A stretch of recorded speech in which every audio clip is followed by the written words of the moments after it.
وكيف تكفرون وأنتم تتلى عليكم آيات الله وفيكم رسوله ومن يعتصم بالله فقد هدي إلى صراط مستقيم.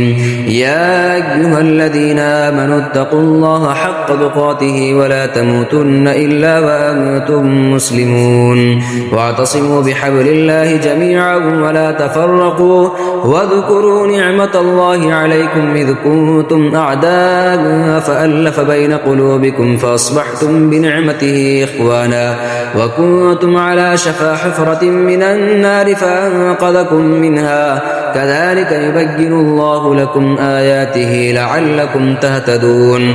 ولتكن منكم أمة يدعون إلى الخير ويأمرون بالمعروف وينهون عن المنكر وأولئك هم المفلحون. ولا تكونوا كالذين تفرقوا واختلفوا من بعد ما جاءهم البينات وأولئك لهم عذاب عظيم. يوم تبيض وجوه وتسود وجوه فأما الذين اسودت وجوههم أكفرتم بعد إيمانكم فذوقوا العذاب بما كنتم تكفرون.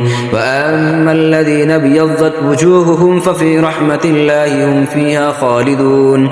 تلك آيات الله نتلوها عليك بالحق وما الله يريد ظلما للعالمين.